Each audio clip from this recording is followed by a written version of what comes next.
Meus amigos do esporte, o Cruzeiro também se tornou um grande amigo dos rebaixáveis, né? Vai dando sobrevida 1-1, mais um péssimo jogo desse time flácido. O Cruzeiro é um time flácido, sabe? Tem se mostrado o grão-mestre da palmolice, sabe? Um time que parece que está cumprindo aviso prévio, sabe? Desinteressado, desorganizado e o pior, desanimado em campo. Pressionou um pouco mais no segundo tempo aí, mais por encolhimento do horrível Red Bull Bragantino, que inclusive está no Z4 por puro merecimento. É muito ruim o time de Bragança, sabe?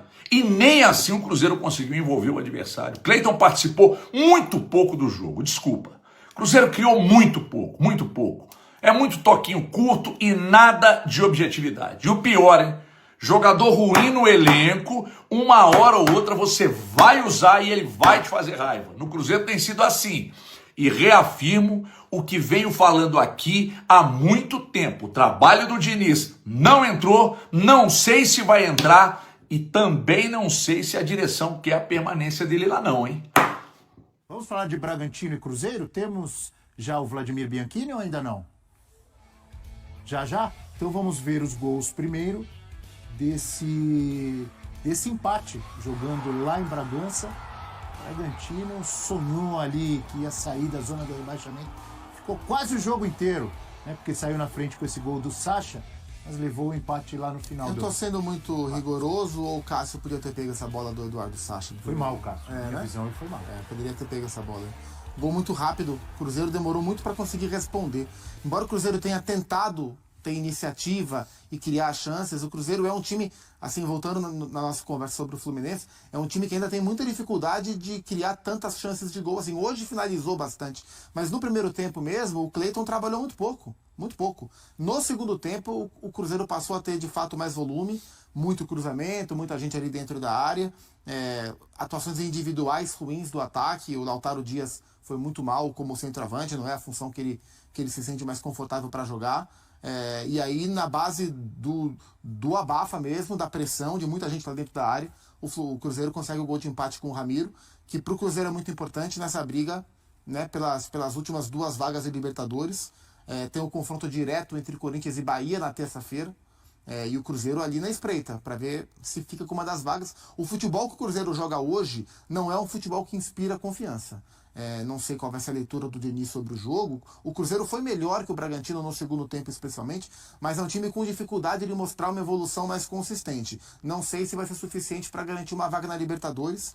A frustração da Sul-Americana ela ainda existe, mas hoje, pelo volume de jogo que teve na segunda etapa, mereceu buscar um empate. É incrível como os 2 gigantes mineiros chegaram nesse final de temporada com enormes expectativas e vão terminando assim, parece que de uma forma... Se arrastando, né? Se arrastando, tanto o Galo quanto o Cruzeiro. Temos o Vladimir Bianchini, ao vivo lá de Bragança, para trazer mais informações desse empate entre Bragantino e Cruzeiro. Boa noite, Vladimir. Boa noite, Abel. Um grande abraço para você, para todo mundo ligado aqui nos canais ESPN, aqui no estádio Nabi Abichedi. Empate do Cruzeiro com o Bragantino. O Bragantino segue na zona de rebaixamento, 18ª posição, 12 jogos sem vencer.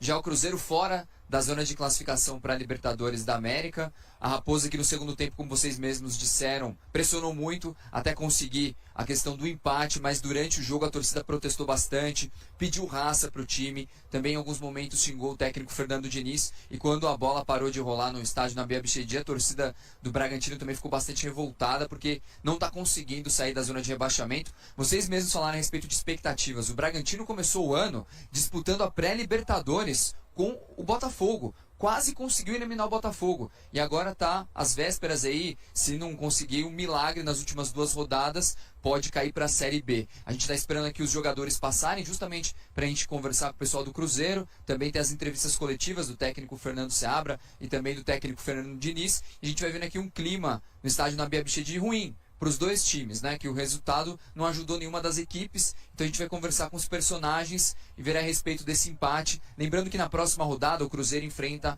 o Palmeiras. E será com portões fechados. Pelo menos a princípio a CBF fez essa determinação de portões fechados no jogo. Mas assim, a questão do governo Mineiro pode pesar nesse sentido, eles vão entrar com algum tipo de recurso para justamente reverter essa decisão. Mas a princípio, Cruzeiro e Palmeiras na próxima rodada com portões fechados, Abel. Achei meio estranho isso aí. O Cruzeiro não acaba sendo muito prejudicado com essa decisão? Sim.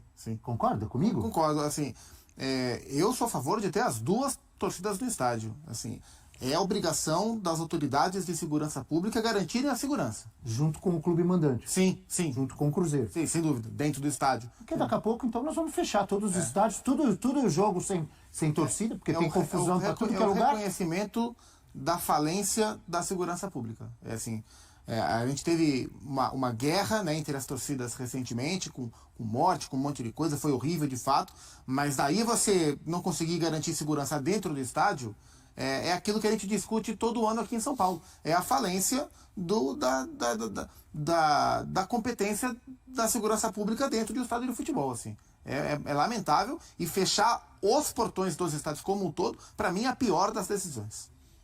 E tudo isso consequência daquela briga, aliás, uma coisa deprimente, culminou inclusive com a morte de um torcedor do Cruzeiro, uma emboscada na estrada. Foi na Fernão Dias? Foi na Fernão Dias, né? Torcidas organizadas, enfim, uma vingança da principal organizada do Palmeiras, com torcedores também da organizada do Cruzeiro. E aí, depois disso tudo, quer dizer, vai jogar Cruzeiro e Palmeiras na 37ª rodada e não vai ter torcida no estádio. Eu acho um absurdo, assim. Você influencia uma reta final de Campeonato Brasileiro. Inevitável, né? Esportivamente, você tem uma perda muito grande. E a gente está falando de um jogo que pode ser importante mais na briga direta pelo título. E, obviamente, é o reconhecimento, mais uma vez, da falência do Estado. Sim. Você não soluciona o problema. Né? A gente fala muito sobre os casos de violência e existiu uma rixa muito grande, que já existe, né, entre as organizadas ali de Cruzeiro e de Palmeiras. E as duas brigas que aconteceram, elas foram nas estradas, né? Teve uma primeira, quando se cruzaram, né? Quantos anos tem isso, né? Sim. Teve ali uma emboscada, né, recente da torcida do Palmeiras, que infelizmente um torcedor acabou morrendo. Mas eu acho que esse tipo de solução não soluciona absolutamente nada. Eu lamento muito que numa reta final de Campeonato Brasileiro não vai ter público para evitar uma briga. Eu espero que a segurança pública consiga de uma briga que aconteceu no meio da estrada e que controle o clube tem sobre isso? Sim. Ou os clubes? Não tem. Não é? Não tem. Realmente inacreditável. Vamos falar do campo, do Cruzeiro? Vamos falar do campo. Diga lá, Zupac. É um time que continua com... nesses últimos jogos, no de hoje e no anterior contra o Grêmio, é um time que passou a conviver com desfalques importantes, né? A gente viu, por exemplo, na final da Sul-Americana, onde o Cruzeiro não foi bem. Quem jogou bem no Cruzeiro? O Matheus Henrique, tá fora. O Cruzeiro é um time que marca poucos gols. Quando marca, quem marca? Caio Jorge, tá fora. E o Gabriel Veron também tá fora. Então o Cruzeiro já é um time com problemas. O time nas mãos do Diniz, ele evolui muito pouco. Ele joga bem poucas vezes. E ainda tem desfalques que individualmente acabam impactando no coletivo. Então o Lautaro Dias, como centroavante, não foi bem. O Barreal jogando como meio-campista, um meio-ponta ali, também não foi tão bem. Então, assim, o Cruzeiro sofreu um gol cedo e é um time que sofre muitos gols, quase sempre sofre gols, com desatenção defensiva, com espaço das suas linhas defensivas. E aí, a partir daí, teve que remar, teve que, como a gente falou do Fluminense, teve que correr na subida o jogo inteiro. No primeiro tempo tentou, mas agrediu muito pouco o goleiro Cleiton, capitão do Bragantino. Na segunda etapa o Diniz mexeu na equipe, colocou o time um pouco mais à frente. O William, especialmente, o Diniz pediu muito no segundo tempo pro William jogar como se fosse um ponta mesmo, e ele é um jogador muito importante pro volume de jogo do Cruzeiro. E aí o time passou a criar mais, finalizou mais, terminou acho que com 18, 19 finalizações, e conseguiu no finalzinho com o Ramiro o gol de empate. Mas é um time que... Foram 22. 22 no final, é isso. No instante do gol eram 18. Conquista um ponto importante. No segundo tempo rendeu melhor. Mas, de novo, Abel, é um Cruzeiro que repete um roteiro de sofrer gols no início dos jogos. Foi assim contra o Corinthians com o time reserva. Foi assim contra o Racing na final da Copa Sul-Americana. Poderia ter sido assim contra o Lanús na semifinal. O Lanús criou muito no começo, mas para sorte do Cruzeiro, o Lanús não marcou e depois o Cruzeiro venceu o jogo na Argentina. Foi assim hoje de novo. Então, assim, já não é um time consolidado. Se o time toda hora tá correndo na subida, tomando gol cedo, não há planejamento que sustente. Isso impacta na própria tranquilidade do Cruzeiro para evoluir como time. Hoje conseguiu, melhorou no segundo tempo e conseguiu buscar um empate. Mas são muitos problemas, especialmente defensivos, que o time tem nesse começo de trabalho do Diniz. E tá muito distante do padrão Diniz, né, de jogo. Tem muita posse de bola, mas é um time que não consegue envolver o adversário. Ele tem que suar muito para construir uma jogada de fato clara. Hoje o Cruzeiro finalizou 22 vezes, mas poucas oportunidades de fato claras para marcar.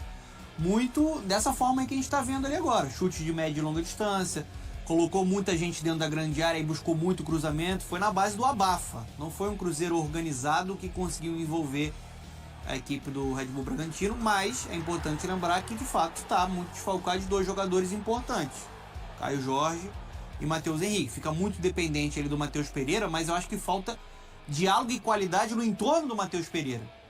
Porque ele é um jogador que consegue encontrar soluções ali na articulação do jogo, como camisa 10, né, marcando golaços, como marcou também recentemente.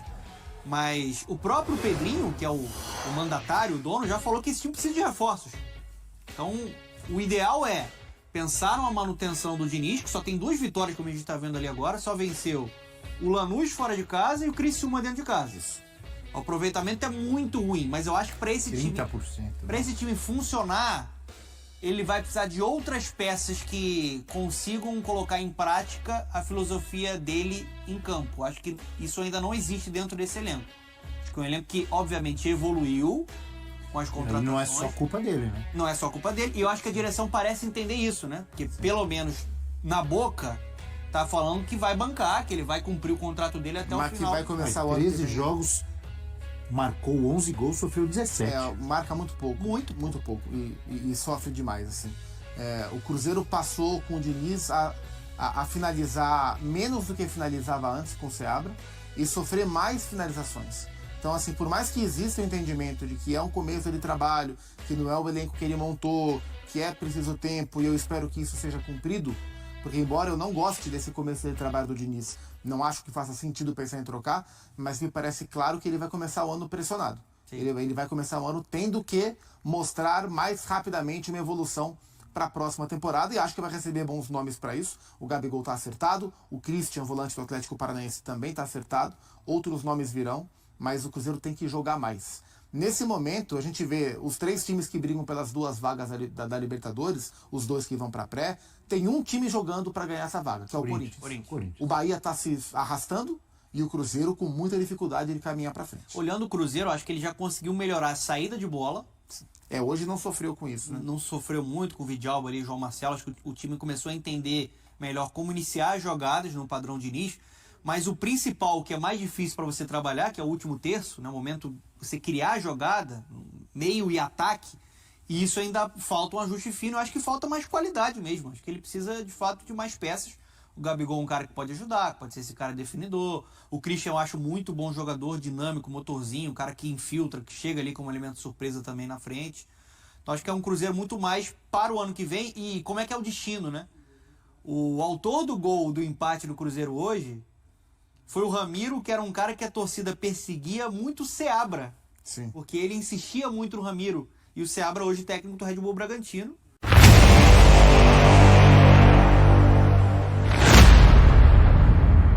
A violência entre torcidas organizadas mais uma vez impedirá que os torcedores compareçam a um grande clássico do futebol brasileiro. A CBF determinou que o jogo entre Cruzeiro e Palmeiras, marcado para o Mineirão, será disputado com portões fechados. A decisão da Confederação se baseia em recomendações das autoridades mineiras, preocupadas com a possibilidade de novos confrontos entre a máfia azul e a mancha alviverde. Em outubro, um torcedor cruzeirense foi assassinado em uma emboscada organizada pela torcida palmeirense, o que elevou o nível de tensão entre as duas torcidas. Inicialmente, o governo de Minas Gerais havia recomendado que apenas a torcida do Cruzeiro comparecesse ao estádio. No entanto, o Palmeiras solicitou à CBF a presença de seus torcedores, alegando a necessidade de isonomia. A confederação, por sua vez, entendeu que a segurança não poderia ser garantida com a presença de qualquer torcida visitante e optou por fechar os portões do Mineirão. E aí, galera? O que acharam? Deixe nos comentários. Não se esqueçam de deixar o like e de se inscreverem no canal e ativar o sininho para receber as notificações. Até mais, Nação Celeste! Vamos pra frente!